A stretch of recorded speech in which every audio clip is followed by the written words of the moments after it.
Thank you for joining.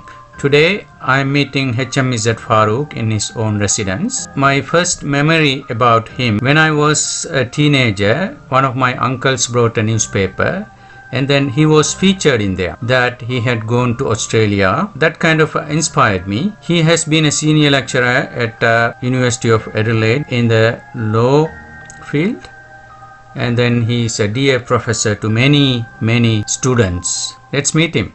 Thank you very much, Professor Farouque, Brother Farouque, for joining this Wisdemy program. Let's start.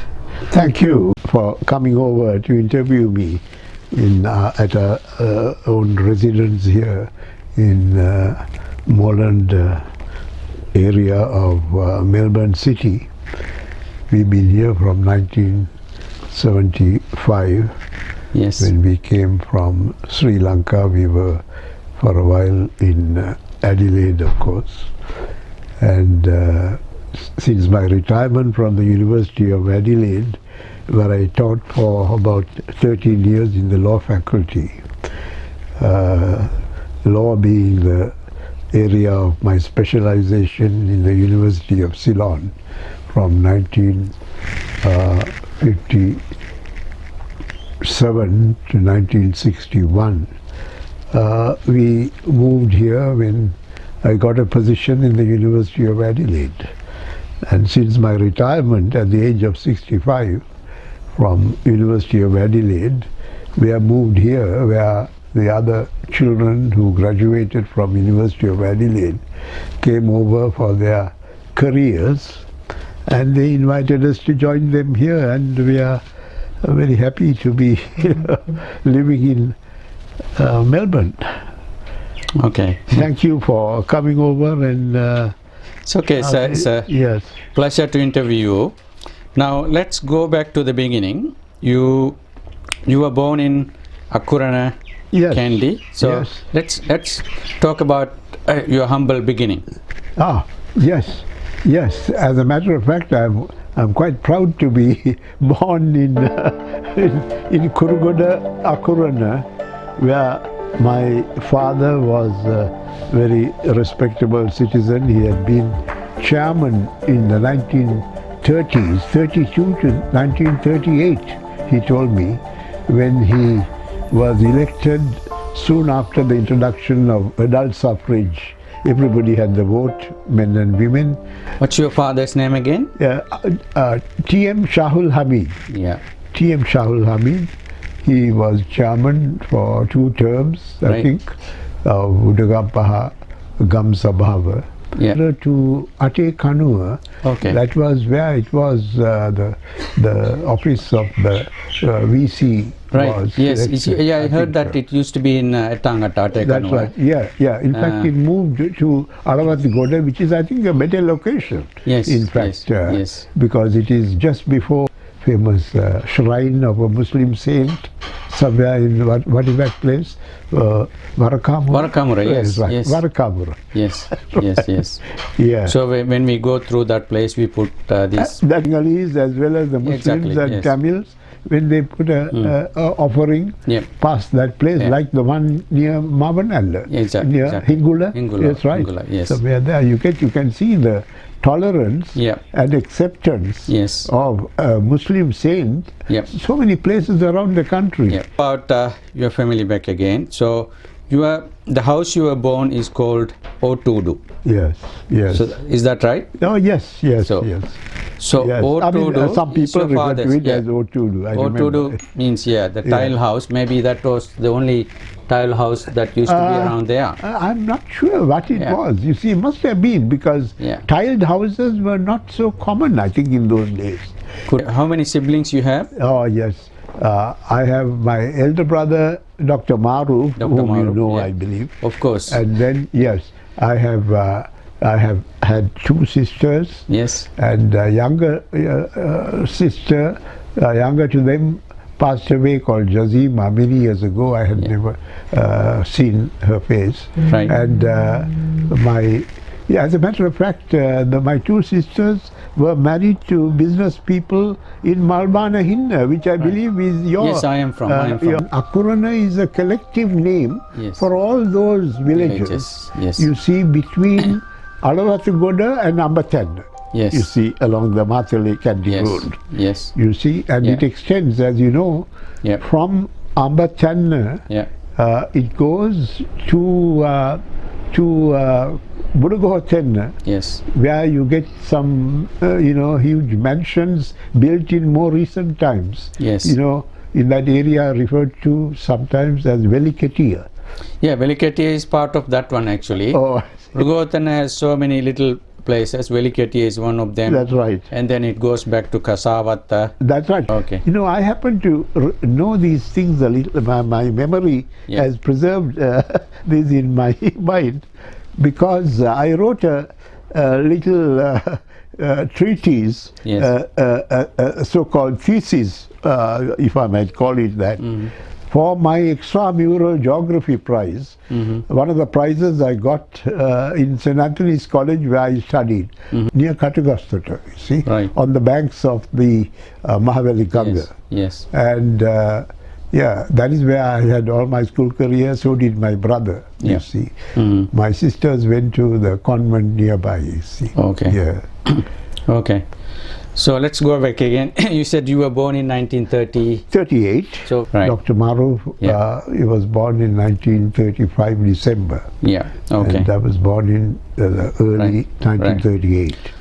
When you were about like 10-year-old, 11-year-old, you start forming memories. Yes. What was life like those days? This was during the war period. World War II had broken out. St. Anthony's College, which I joined at the age of 5, was vacated for the military. See, I remember. And the military vans used to be going in and out of the school campus by on the bank of the Mahaveli Ganga. And the school was moved to what is now the St. Anthony's Convent, which was a Kajan, huge, well-built Kajan shed during the war, that is. That was where you see, near the petrol shed, the Shell petrol shed, you see, next to Virakund Gardens, you see. So at the time you went to school, there was this Akurana Azar. Was he still there? Akurana was a primary school, and it became a junior school, so-called, I think, in the 50s. My father was principal, the headmaster rather, government Muslim boys' school. Muslim boys' school. See, then there was a girls' school already established, not in later years after this one came into being. The boys' school was there for a long time. When the girls' school was established in Kurugoda, at the very end of Kurugoda, where it has, it is bordering the Kandy Mathale Road. Near it was in Kurugoda, and it had classes up to standard 6, I think.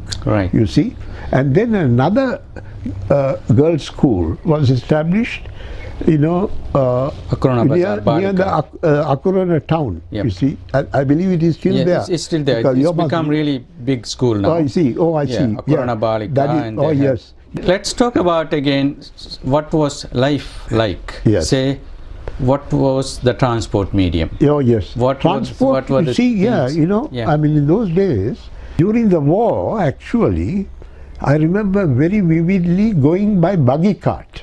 War time, when there was restriction on bus transport, I think. I don't know why it was. For many years, we used to have a buggy cart taking us from. It is a nice, carriage, drawn by cattle, drawn by bulls. It was Martu-Vandi. Yes. Early 40s. Yes. 5 years old. Exactly. See? In that time, there was some very big conditions. We used to see white men soldiers going in huge trucks and so on at that time. We vividly remember that. You see, this was wartime actually. Right. Okay, let's talk about customs and traditions. Yes. And rituals. Yes. At the time you grew up, yes. What are some of the things that you can remember? Like, say, Palikandiri. Yes. Those were. Niyat. Yeah. Ceremonies like that were quite common. It has gone out of fashion, I gather, and I believe it was so even when we left Sri Lanka to come to Australia, to have Kandiri functions, Maulud's recital in the houses, and Ratib. Ratibs were common. I remember in our own home there was, in fact, from Malvana Hinna, from where you come, you see there was Nuhulemba, who used to have with the Rabana. He used to bring his a little team of people. They assume various postures, while seated, and meet the Rabana and recite certain bites and so on. That is Ratib functions. And of course it's all these functions are followed by a lovely meal. Organizes these functions in their houses, and all sorts of other functions. Sunnati Chadangu, you see, circumcision ceremonies, and of course the main surgeon, of course, used to be from Gampala, and of course weddings used to be quite glamorous. Common, yes, attended by many people, and there used to be Hindu temple in Kandy. There was a group who used to come and beat Carnatic music. Used to come. We erect a shed outside the house, and there's a little platform on which they sit, and people who don't want to spend too much money on these things get some group from one of the big estates. The Tamil laborers used to be, I think, entertained in those lines where they were resident in those big estates. And they used to come and provide another style of music.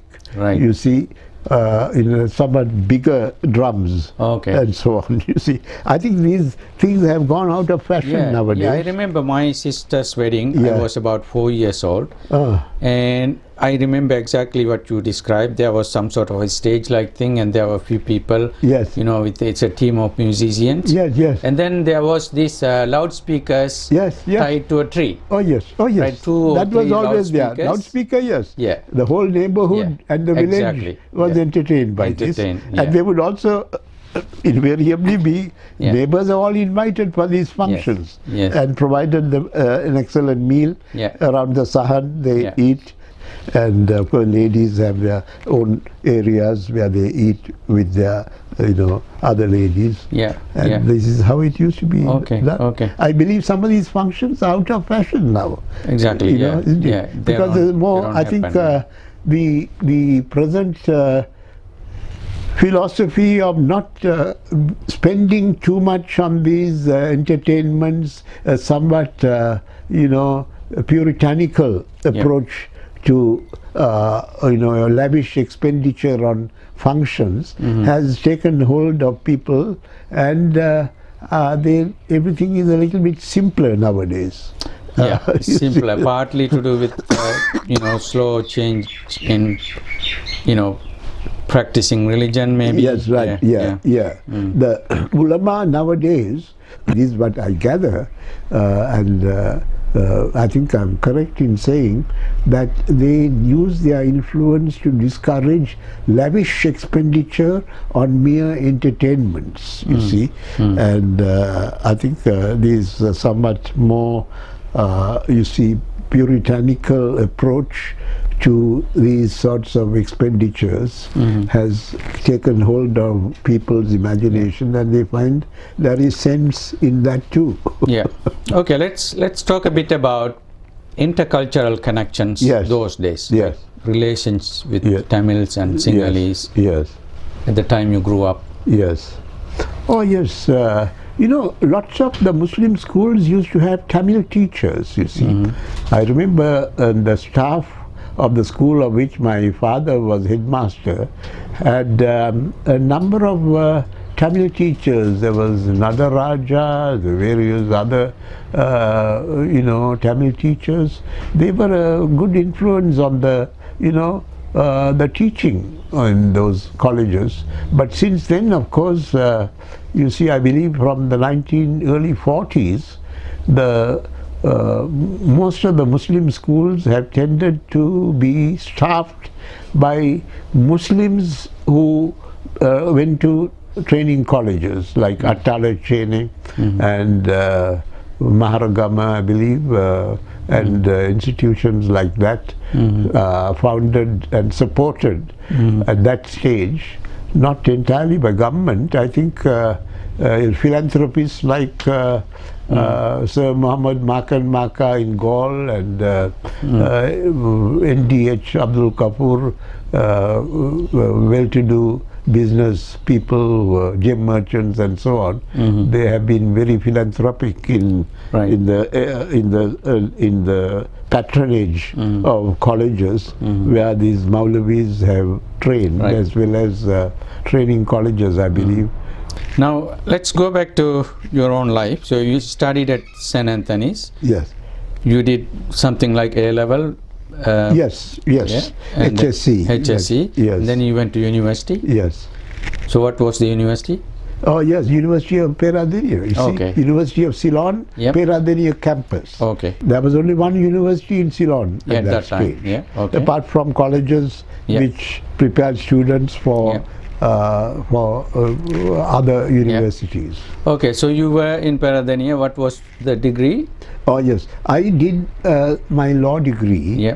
I entered in 1957, having sat the exam at the end of 1956, and early in 1957 I entered the university. And actually, you see, there were 3 scholarships that were awarded for the best students who offered themselves for the BA or the BSc or LLB course. And they were, I was one of them who won the 3 scholarships. And another winner was SLM Marikar, Proctor Marikar of Kandy, his son, who went to Trinity College. And Michael Roberts, who came from St. Aloysius College, a Catholic college in Gaul, as you know. And we were the winners on the basis of pure academic merit of the 3 awards that were made as scholarships. And we, all 3 of us, graduated from University of Ceylon Peradeniya campus. We were and all 3 of you did law? No. The other 2, Mr. Marikar, Syed Marikar, he did a degree in Western Classics, as it happens. Arts. BA Honours, first class, Western Classics. He graduated with first class honours. And Michael Roberts did History Honours. He also got a first class. So you did LLB? I did the LLB, and Professor T. Nadaraja was the Dean of the Law Faculty, and I got a first class too in my degree, see. And I competed for the civil service. I came first in that batch. Exam was at the end of 1960, and I joined as a cadet in the civil service from early 1961. And Mr. Marikar, my colleague who won the scholarship with me, he did Western Classics. He also competed in his year, 1961 exam, and he was placed first in the civil service, you see, Right. based on our written papers and an interview which carried a certain percentage, about 25-30%, you see, of the Right. marks. Right. And he was in the subsequent batch, in which Mr. Sarath Amrugama, various others, qualified as well, Okay. joined the civil service. Right. Mr. Roberts, whose own dad had been a Ceylon civil service man Yeah. in the colonial days. He had come with a degree from Oxford University, and he was a government agent or assistant government agent in Gaul district. In fact, I met him in subsequent years. Okay, let's continue on your civil service. You started with the government. Yes, exam was held at the end of 60, and service results were announced. Yeah. And I was with a group which included MDD Piris, M. Somasundaram. You see, there was Raja Karuna, and there was and Okay. these were the ones, you see. Yeah. So And tell me. there were 5 candidates who were selected, Yeah. and Harsha Vikramasinghe. Harsha Vikramasinghe. Okay. Yeah. So you continue until you left the country. So what happens next? Oh yes, you see, as a matter of fact, I served as a cadet in the Treasury Department, Yeah. and my first appointment, substantive appointment, was as assistant government agent of Anuradhapura district. Then I was assistant secretary to the Ministry of Local Government and Urban Development, the minister being Mr. Tiruchelvam, the brother of the then Secretary to the Treasury, the senior civil servant, Mr. Rajendra, M. Rajendra. You see, he had joined, in fact, the year in which Mr. M.A. Aziz joined the civil service. Your first real career was AGA in the Anuradhapura district. In fact, you see, the government agent Yeah. had been Yeah. Mr. Nisanka Vijayaratna, 1961. Yeah. You see, of course, that was a very good period. There was Maitripala Senanayaka, who was a minister. Right. In fact, he was a home minister, if I'm not mistaken, yes. And he had replaced the Bulankulama Disava as the top politician from the region. Right. He was one of the early leaders of the Sri Lanka Freedom Party. I believe he walked away from the UNP into forming the Sri Lanka Freedom Party with Mr. Bandaranayake in 1951. Yeah. During your period in Anuradhapura, what was your Sinhala Oh yes, fluency like? my Sinhala I learned on my own, self-study, Yeah. you see. Actually, I didn't have any formal instruction. Tamil was my second language. The medium of instruction throughout in my era was English in these leading colleges.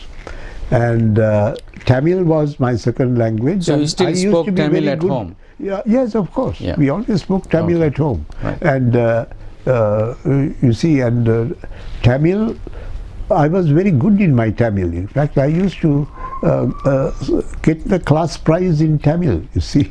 Right. And I remember our Tamil classmates, some of them from Jaffna background, some from Indian Tamil background, like various names I remember, Kumaravel, Tyagaraja and so on. The Tyagaraja was very good at singing Carnatic songs, in fact, Okay. when the Tamil Literary Union met. And they, you see, but I used to score very good marks in my Tamil. We had a Jaffna Tamil teacher, Kumaravelu, Right. M. Kumaravelu from Jaffna. Okay. And he was very fond of me because I was very good in Tamil. Right. He knew my dad as well. Okay. Subsequently got to know him. Okay. And he himself used to compose poetry, you see. And yeah, and when my father retired from his teaching job, I remember a presentation made by his staff when the headmaster was retiring, and there was some poetry in that presentation of appreciation, and I gather Mr. Kumaravelu may have assisted the people who composed it to write some of the poetic praise that was heaped on him. Okay, let's talk about you are getting married. Oh yes. So when did that happen? Oh yes, and I believe there was a Maulana who came from near Mamanal, Hingula. Hingula, yeah. You know, you go Up to there. the left and Yes. you go towards Those Mamanal. hills, yes. That's right. You see, he used to come from time to time to meet my dad and have chats and so on. He brought a proposal, in fact, one of many proposals when our civil service results were announced. Yeah. You see, from as far away as Gaul and other Yeah. major Muslim areas. Yes. And this gentleman brought a proposal from, in fact, Colombo. from Colombo. You see, happened to be the daughter of elder brother of Mr. M.H. Muhammad, the minister. You see, Yeah. and they both have now passed away. Yeah. God bless them. Yeah. And you see, elder brother was my father-in-law later, Yeah. Mr. M.H.M. Munas, Yes. son of Muhammad Hanifa, who was well known as a proctor in Colombo, and established family, and of course that was the proposal that impressed Everyone. my dad, and he said, yeah, let them meet, you see. Right. Right. And we did meet in the house of, as a matter of fact, Their house. no, actually we met at a party. My future wife and I met in the house of some entertainment that was held in Proctor Abdul Rahim's house in Kolpeti. You see, he was a proctor, very prosperous practice in Housdorp, and this is where we met. They had been invited to that function, Yes. and there were many other guests, Yeah. and this was the first time we had a chance to talk to each other, my future wife and myself. Yeah. Yeah. I think Mr. Rahim, who is now passed away, Right. would have claimed credit for the match that he arranged. Okay. Okay. So he's the one who Yes, initiated from yes. their side. That's right. Yes. Right. Right. Yes. Okay. Yes. Yes. So then you like the girl. Yeah. We had a long correspondence. Okay, You see. right. I mean, as you know, conservative circles, you don't just go alone together. Yes. And you see, we had a long correspondence. I think our letters to each other would occupy a whole volume, I think. Okay. Delivered either by messenger, you see, who had connections with the family of my wife's, and of course my letters would have arrived by post, I suppose. Right. Got married to Brother Farouque in 1966. 66. Right. 66. Tell me a bit about himself. He was a smart young boy at that time. And quite academic and loved books, and the house was eventually filled with books, and he'd never have a dull moment. He'd be always with his books reading, and he's a very kind man, good person, and we've had a happy life. Okay, and then you left the country. Yeah, you see, I came to Australia to attend, when I was in the Ministry of Local Government, Mr. Thirichelvam's ministry, I had the opportunity to visit Australia under the Colombo Plan for a conference on urban development, you see. And on that occasion, my wife, as well as parents, because the marriage had been arranged but not yet taken place, and they came to bid me goodbye together with my own relatives, you see. That was, I remember that very well, you see, that occasion. And I was here in Australia. It was in Melbourne, my first visit to this country, and to Melbourne as well. And I spent 2 months rather, and returned. Then I went to Columbia University, where my main study was, and I did a master's degree during that period, 1968-69. I was on study leave from the Ceylon Civil Service, you see, and half of that period I was on no pay leave, but it was worthwhile doing this course, and I got my LLM in due course, and it was conferred on me when I had returned to Sri Lanka when my study leave had finished. It was conferred some months after the course ended. And then after that I was posted to these other jobs. I was also additional government agent of Colombo district, you see, after that first appointment in the Ministry of the Treasury and the Local Government Ministry. I was appointed as additional government agent. Yes, Mahathantila, that's right. He was the district. He was the government agent. Then from there, I moved as Assistant Postmaster General.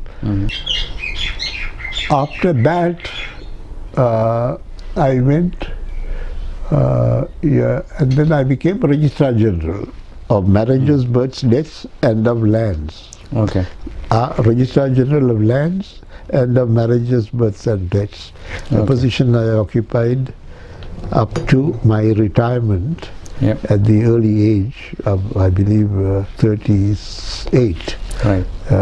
Because the concession of retirement without resignation, but going out with a pension for the rest of one's life, was lapsing after 10 years of the abolition of the old civil service. 1973 May, it came into effect, I think 1st of May, and then they gave as a concession, as they normally do when major changes like this took place. You see, similarly, when we became from being a colony, when we became a dominion, the English civil servants were afforded the same opportunity. Everybody. Mr. Aziz, in fact, was able to retire with pension on the same terms, because the constitution was changing with a new regime altogether. Sri Lankans were taking over the government under DSN and Nayaka, and they gave the right of retirement to all civil servants, incumbent civil servants. And similar thing happened when the old civil service was abolished and replaced with the Sri Lanka Administrative Service.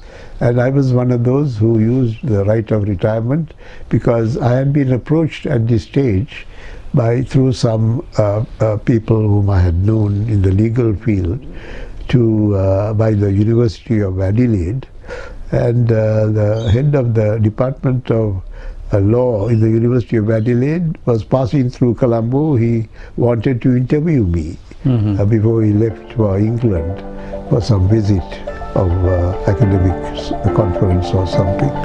And we met in the airport, Katunayaka, and had a conversation that served as an interview, you see, because they were impressed with my CV, with my first class honors and various awards I had won, and civil service results, topping the list in the country. When was it? 1960 exam.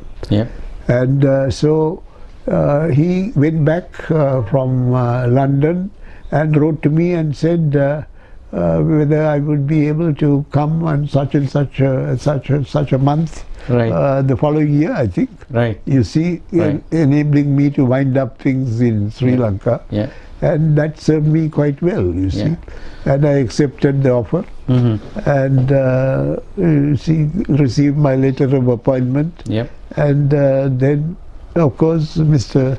The professor who had interviewed me, was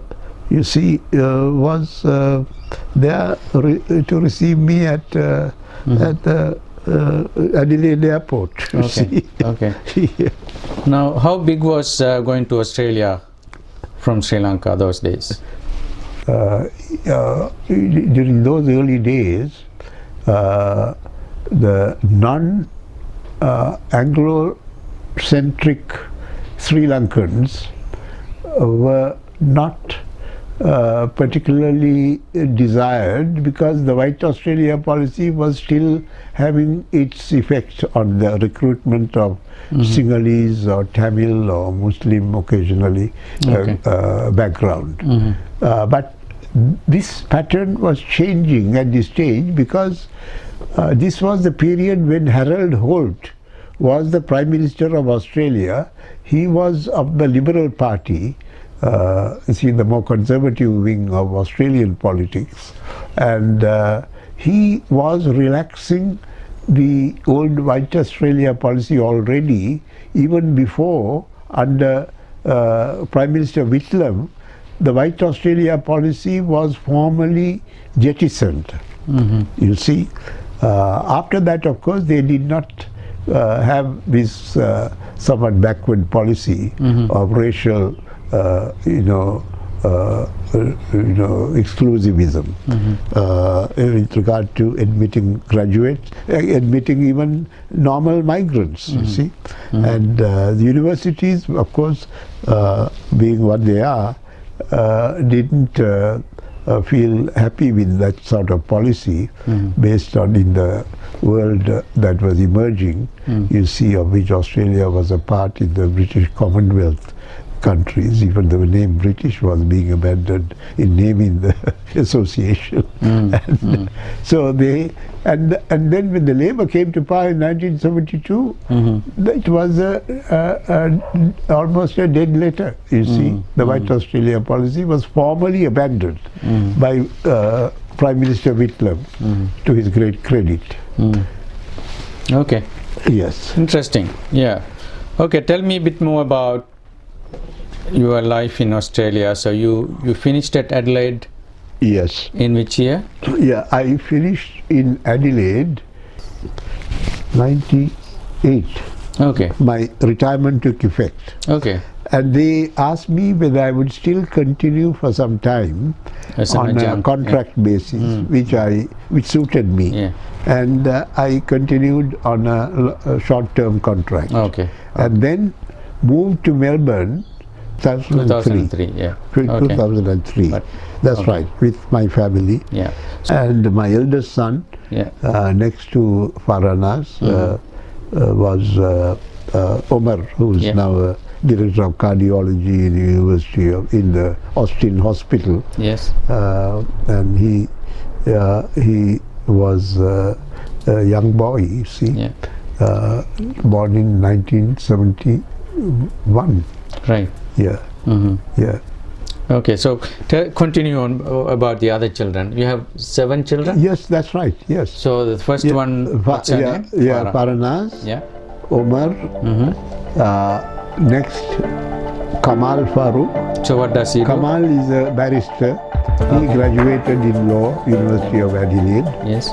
and where I was teaching, you see, and he qualified as a barrister after his degree, and he's in very good career now as a senior lawyer, and has a flourishing practice. Yeah. You see. So after that. After that, of course, the children born here Karima, Yep. Jamila, Yep. Salma, Mm-hmm. and before that Ali. Ali. You Okay. see, they have all had good careers. Yeah. Okay. And you see, Karima, you see, is in field of fashion, Yeah. and has got a good job in town. Yeah. Yes, well, it's been a privilege to have a dad like my father and a mum like my mum. I think I've learned so much just from being with them and being able to having the honour to spend so much time with them and seeing the way that they interact with people. They're very kind, and always our house growing up in Adelaide was an open house that all of the Sri Lankan students or people from all around the world could come and they'd feel warm and welcome and could have a meal with us, and I think they always appreciated that so much. Even in the many years that have followed where some have settled down here, they always stay in touch, and they say that they really felt that helped them so much when they were so far from home, and I think they continue that hospitality and that tradition. Anyone could come at any time and enjoy a cup of tea and a chat. So they're very loving, open people, and very kind, and also really interesting. Yeah, very interested in many different activities and active, which is an inspiration. I think as you get older, to see continue to be active and engaged in the community and the broader life as well as life at home. Yeah. And see, Ali has graduated in management studies, Yeah. and Jamila Yeah. has done her own degree and married to Rena Rashid, who is French by background, and he's a graduate and expert in electronic, field. And Salma, who's first class honors graduate herself, and did a degree in electronic engineering. You see. Right. Okay, let's talk a bit about what you do now, like your hobbies and pastime, and Yes. so it seems like you have a nice garden. Oh yes, I think the credit for the garden must go largely to my wife Nazli, who by the way is herself a graduate of Madras University. Right. I did mention that. You see. Yes. She did a degree in social sciences. Yes. And she was an athlete and a sports girl in her time in St. Mary's College, Stella Mary's College, which was affiliated and still is to Madras University in Chennai. Okay. Yeah. In fact, her father was doing business for some years there, and one of his motives in going was to educate his children in good universities. Yes. And in fact her sister as well as brothers graduated from Indian universities. One of them is Fazil Monas, I know. That's right, all of them. Yeah. I think he wanted primarily to have children going to good universities. Yes. In without leaving the house. You see, being too absent for too long from the parental residence. Yeah, let's talk a bit about the changes that at the time you saw versus the current generations. Yes. They are so disconnected from the other people. They are always on the screen. Yes. They are able to do multitasking, which is a good thing, but then again, they are not talking to the other people much. Yeah. So how do you see all these things? You see, I myself is somewhat of a generation that emerged into this world of computers and so on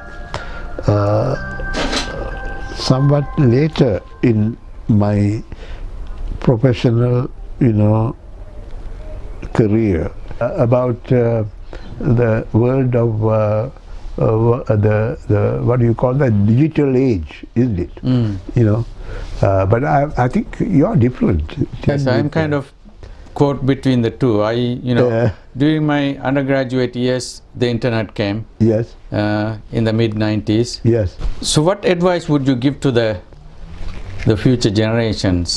Not belonging to this new era, somewhat is somewhat of a tentative step in this era, in that sense, the digital age.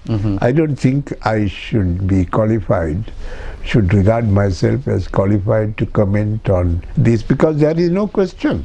This is the age in which we are working and will evolve in coordination with what is going to be available. There's no point in lamenting the passage of time, and you have to adapt, because we are not going to set the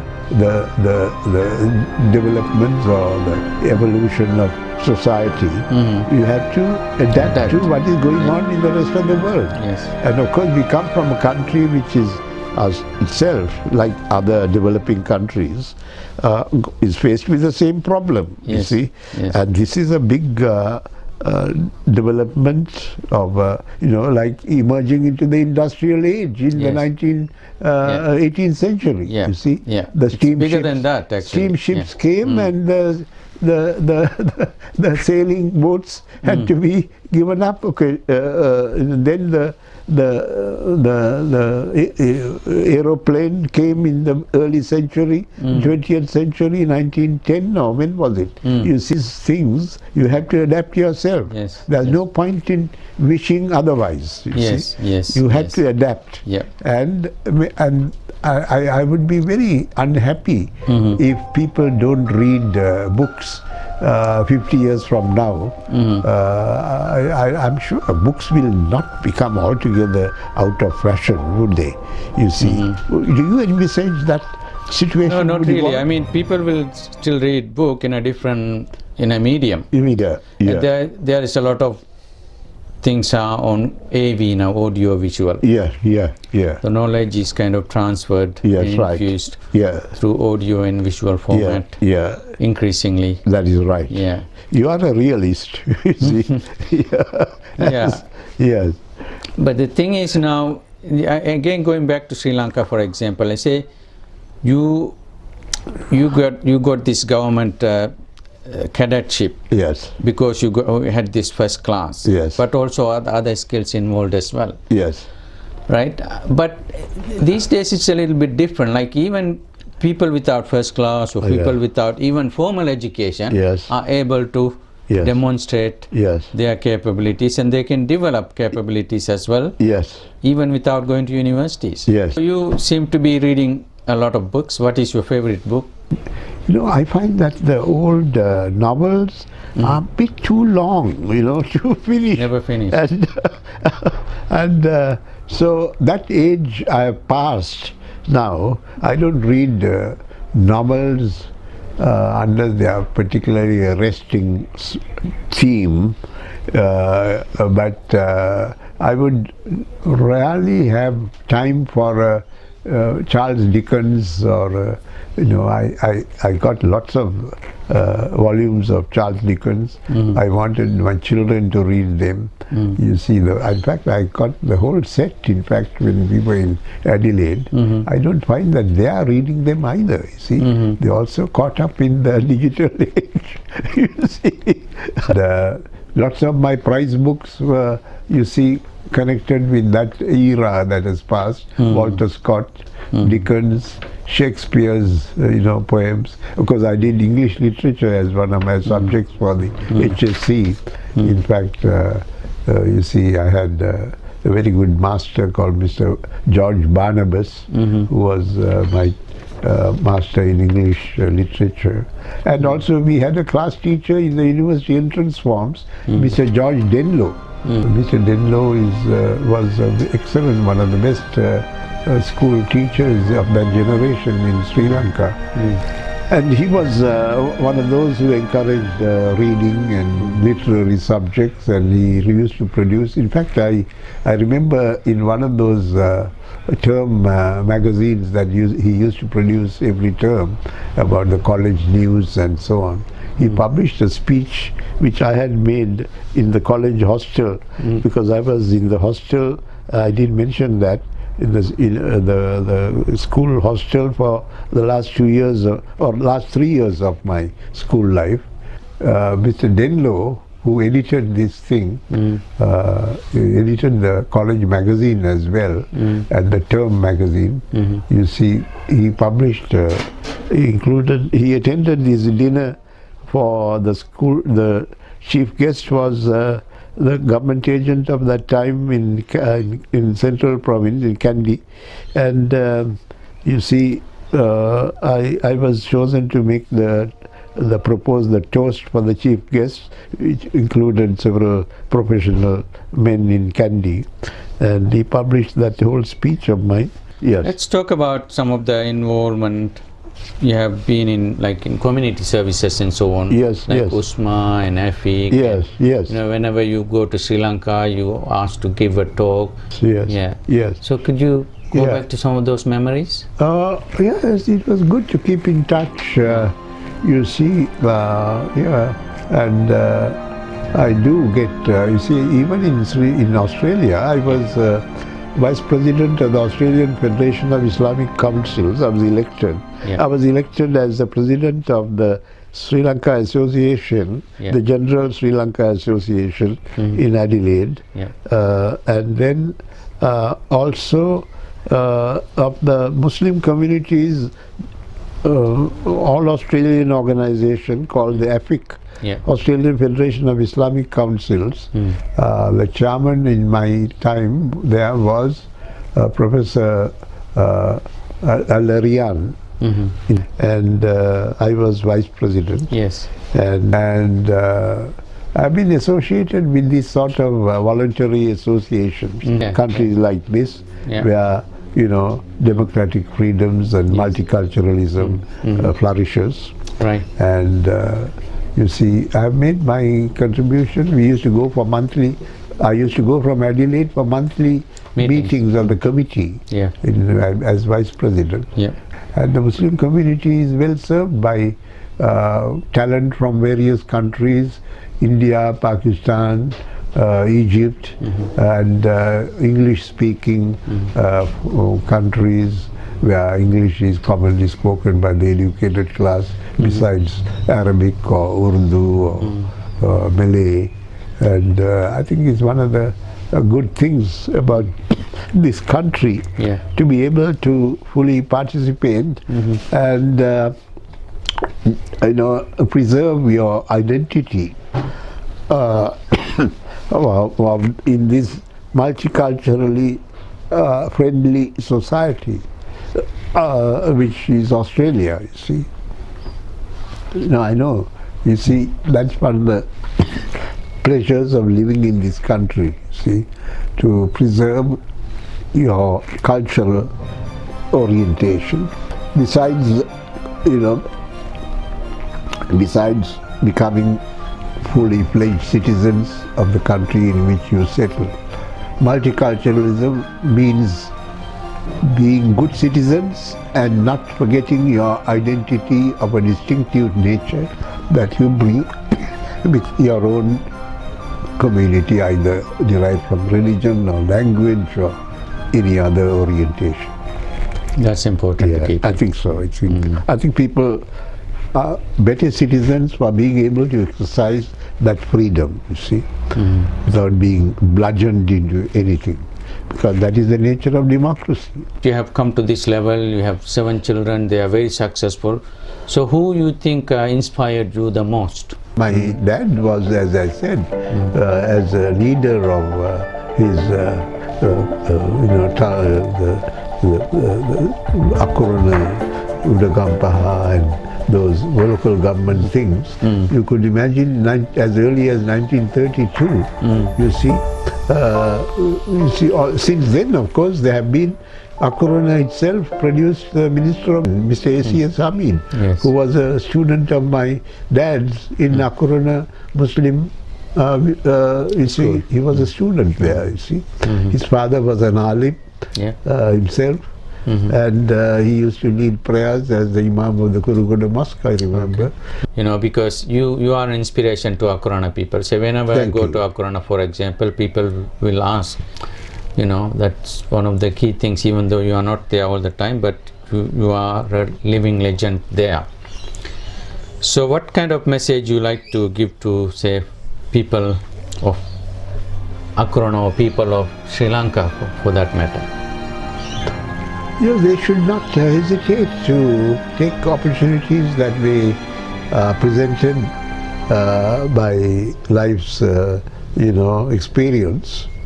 And of course it doesn't mean that you forget your homeland. You see, we made many trips back home every couple of years, keep in touch with things with our relatives and friends and community generally. I spent entire study leave of mine one occasion. You see, the 1 year leave that you get after 7 or 8 years, accumulating your leave, and I spent a whole year, in fact, in Sri Lanka and getting involved in things and old associations and so on. You see. So, if you had stayed in Sri Lanka, do you think you would have? You would have entered politics like your brother? You see, I didn't have much of a taste for politics. The hurly and burly, as they say, of politics. You see, it doesn't attract you sometimes. You see, because of the sort of hard feelings that you entertain for people of the other side and so on.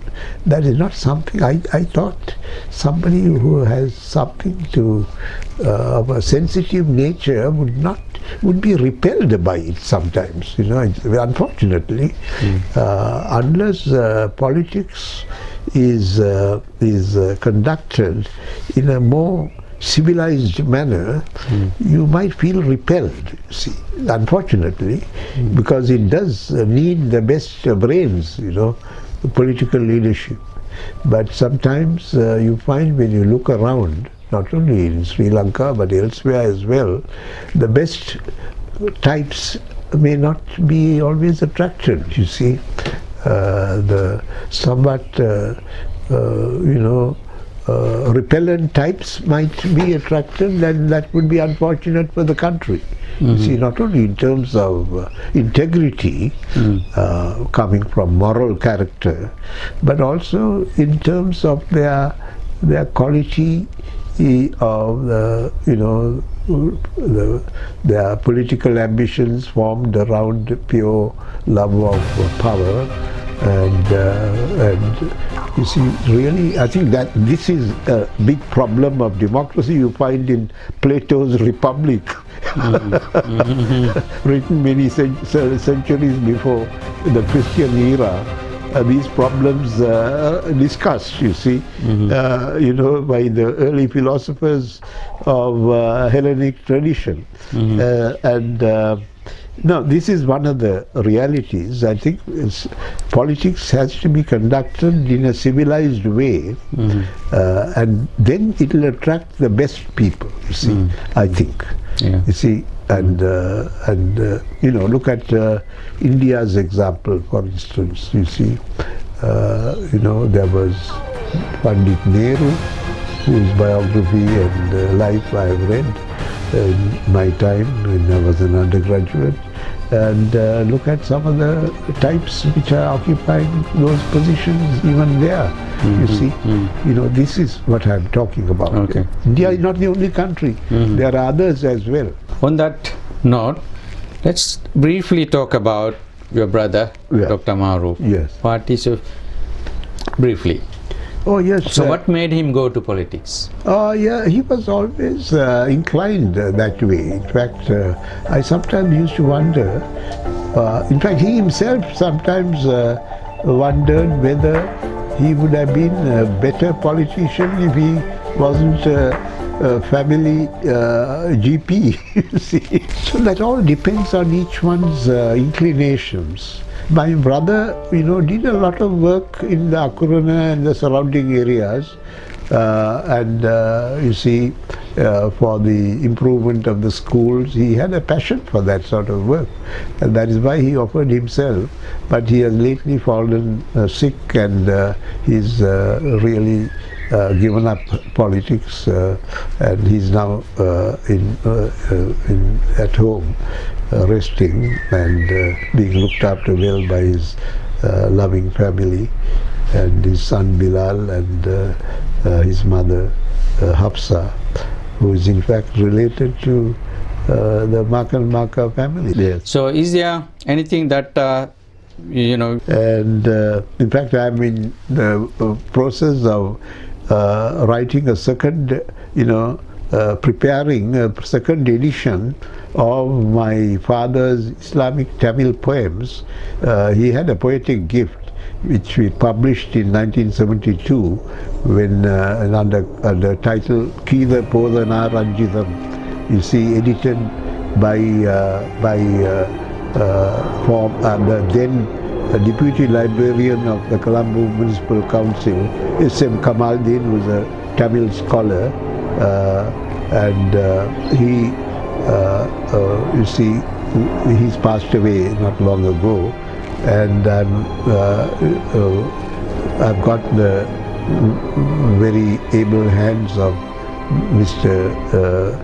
Yusuf Mustafa, former Regional Director of Education in Southern Batticaloa area, based in Pottuwil, and he's preparing a second edition which will soon be in the hands of the public, and we intend distributing that book when it comes out, and I will make sure that you get a copy, brother. Sure. God willing. Yeah, thank you. It's been a pleasure talking with you. Yeah, thank you so much, Professor Farouque. It's been quite a wisdom speaking to you. Thank you. Thank you. Okay, thank you so much. Okay, thank you very much. Okay.